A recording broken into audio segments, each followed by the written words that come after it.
Decoding Bengal elections 2021। आप देख रहे हैं INTV मीडिया और मैं हूं वरुण जौहरी। आज से हम ये सीरीज़ स्टार्ट करने वाले हैं जिसमें आपको बंगाल इलेक्शंस तक और उसके बाद तक भी बंगाल की इंटरनल एक्सटर्नल सारे इनपुट्स मिलेंगे, पूरी एनालिसिस मिलेगी और साथ ही साथ इसमें हम आपको हर एक पार्टी के पॉलिटिकल सिनेरियो क्या चल रहे हैं, बंगाल का पॉलिटिकल सिनेरियो क्या चल रहा है, बंगाल में सिचुएशन क्या है ऑन ग्राउंड, सब कुछ आपको बताने वाले हैं। और साथ ही जन की बात और प्रदीप भंडारी जो जन की बात के CEO और फाउंडर हैं वो बंगाल में हैं और जन की बात की टीम बंगाल में है, तो उनके साथ में उनके जो एक्सटर्नल और इंटरनल इनपुट्स हैं, जो उनकी वहाँ पे सर्वे चल रहा है और ख़ासकर प्रदीप भंडारी के टेक अवेज भी आप तक पहुँचाएंगे इस सीरीज़ में। तो शुरुआत करते हैं इस सीरीज़ की। ये पहला एपिसोड है तो मैं आपको बताना चाहता हूँ कि बंगाल में इस समय हालात क्या हैं, क्या सिचुएशन चल रही है। तो बंगाल का चुनाव इस बार 6 से 7 चरणों में हो सकता है, 6 से 7 फेजेज़ में इलेक्शन होगा। 294 सीट्स हैं विधानसभा सीट बंगाल में और ये मांग बीजेपी की तरफ से की जा रही है। खुद अमित शाह ने बोला है कि बंगाल की जिस तरह की ऑन ग्राउंड स्थिति है, जितनी गर्म पॉलिटिक्स बंगाल में चल रही है और पिछले कुछ सालों में आपने देखा होगा कि जो वॉयलेंस है पॉलिटिक्स में वो बंगाल में सबसे ज़्यादा देखने को मिलता है और मिल रहा है। तो इसी वजह से और शांतिपूर्ण तरीके से बंगाल इलेक्शंस हो, मतदान हो, लोग वोट करने आए, निकलें घरों से, लोगों के अंदर का डर ख़त्म हो। क्योंकि एक बात मैं नोटिस कर रहा हूँ कि बंगाल में लोग बात नहीं कर रहे हैं। जितने भी वहाँ पे रिपोर्टर्स, जितने भी न्यूज़ चैनल्स और ऑब्जर्वर्स घूम रहे हैं, जो बात करने की कोशिश कर रहे हैं लोगों से, बंगाल में आदमी बात करने को तैयार नहीं है। कैमरा देखते ही, माइक देखते ही वो लोग पीछे हट जाते हैं।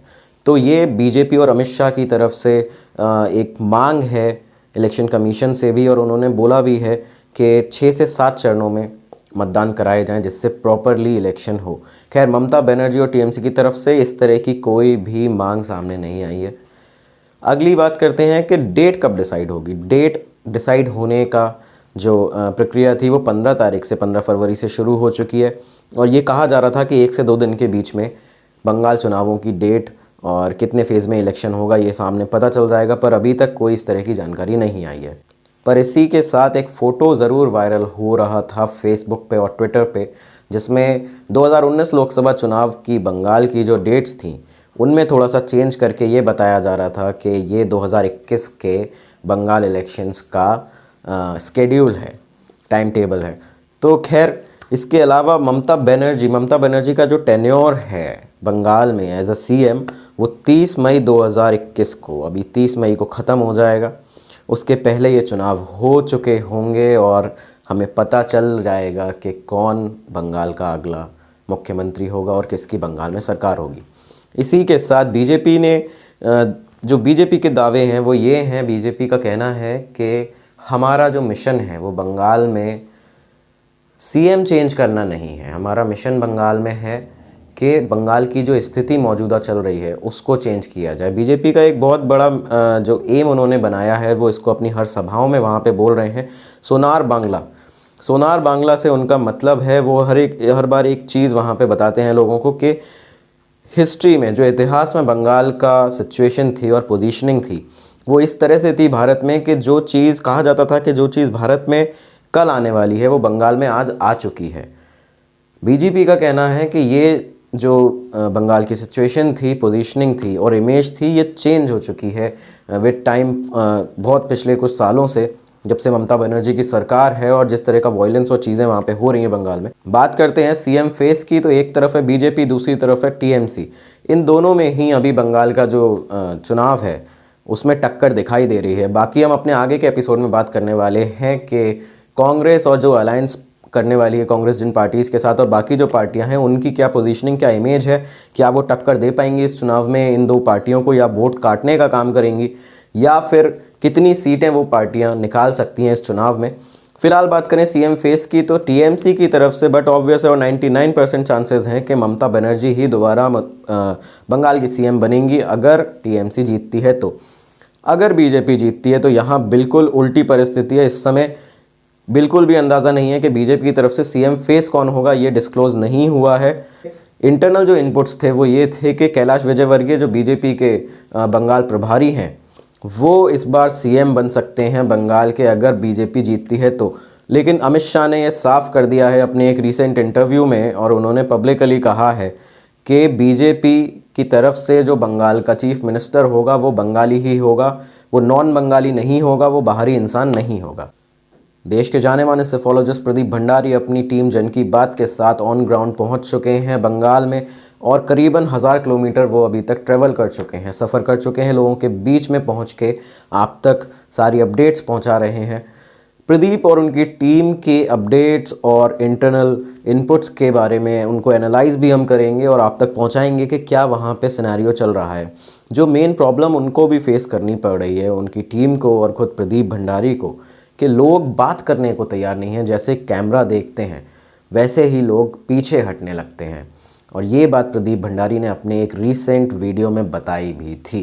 बंगाल की राजनीति में एक बहुत बड़ा बदलाव देखने को मिला है, एक बहुत बड़ा चेंज आया है टीएमसी के अंदर, जो शायद आप सभी को पता होगा और पता होना भी चाहिए अगर आप फॉलो कर रहे हैं बंगाल इलेक्शंस को। शुवेंदु अधिकारी, एक जाना माना चेहरा, बंगाल की राजनीति में एक बहुत बड़ा प्रभाव रखने वाले टीएमसी के नेता हुआ करते थे, जो कि भाजपा में शामिल हो गए। भाजपा में शामिल इधर शुवेंदु अधिकारी हुए, वहाँ से ममता बनर्जी ने ऐलान कर दिया कि वो शुवेंदु के गढ़ नंदीग्राम से इस बार चुनाव लड़ेंगी। ये सुनते ही शुवेंदु ने बीजेपी से, भाजपा से टिकट मांगना शुरू कर दिया है कि मुझे नंदीग्राम से चुनाव लड़वाया जाए, मुझे नंदीग्राम से टिकट दीजिए और मैं 50,000 से ज़्यादा के मार्जिन से ममता बनर्जी को हराऊंगा, वरना अपना स्पेस, अपना पॉलिटिकल करियर त्याग दूंगा, आप राजनीति छोड़ दूंगा। खैर, इस तरह के दावे करने वाले शुवेंदु अधिकारी अकेले नहीं हैं, उनके पहले भी एक शख्स थे जिन्होंने इसी तरह का एक दावा किया था, वो थे प्रशांत किशोर।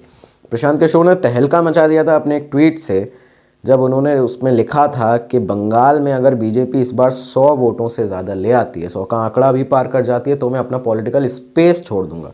ये जो शब्द था स्पेस, इसने बहुत कन्फ्यूजन क्रिएट किया था कि लोग समझ नहीं पा रहे थे कि वो ट्विटर छोड़ने की बात कर रहे हैं, सोशल डोमेन छोड़ने की बात कर रहे हैं, या फिर वो अपना पॉलिटिकल करियर जो उनका काम है वो छोड़ने की बात कर रहे हैं। बाद में एक इंटरव्यू में प्रशांत किशोर ने खुद बताया कि वो अपना काम छोड़ देंगे, अपना पॉलिटिकल स्पेस छोड़ देंगे अगर बीजेपी 100 का आंकड़ा बंगाल में पार कर जाती है।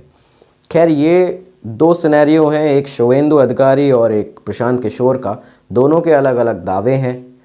शुवेंदु के केस में अभी उन्हें टिकट नहीं मिला है नंदीग्राम से, और प्रशांत किशोर के केस में ये थोड़ा ऊपर नीचे मामला नज़र आने लगा है, क्योंकि सीएनएक्स ने हाल ही में एक सर्वे किया है जिसके अकॉर्डिंग बंगाल में बीजेपी को 100 से ज़्यादा सीटें मिल रही हैं। 117 सीटें सीएनएक्स ने बंगाल में बीजेपी की दिखाई हैं, और इसी के साथ उन्होंने ये भी बताया है कि पिछली बार के वोटों के अकॉर्डिंग बंगाल में इस बार बीजेपी को बहुत अच्छे वोट मिलेंगे, लेकिन जीत नहीं पाएगी बीजेपी। जो सर्वे और इनपुट निकल के आ रहे हैं सामने, उनमें बीजेपी एक अच्छी पोजीशन में दिखाई पड़ रही है, पर जीतने लायक पोजीशन में अभी भी टीएमसी बंगाल में है। इसी के साथ अगले एपिसोड में मिलेंगे और कई और एनालिसिस करेंगे, कई और चीज़ों पर बातचीत करेंगे, अलग अलग पॉलिटिकल पार्टीज़ पर डिस्कशन करना है, और साथ ही में प्रदीप भंडारी और जन की बात के टेक अवेज बताने हैं आपको, और बहुत सारी चीज़ें उनके ऑब्ज़र्व करके आप तक पहुंचानी है। बने रहिए INTV मीडिया के साथ। जन की बात और INTV मीडिया को फॉलो कर लीजिए, सब्सक्राइब कर लीजिए इस चैनल को, क्योंकि बंगाल तक हमारा आपका सफ़र चलने वाला है। धन्यवाद।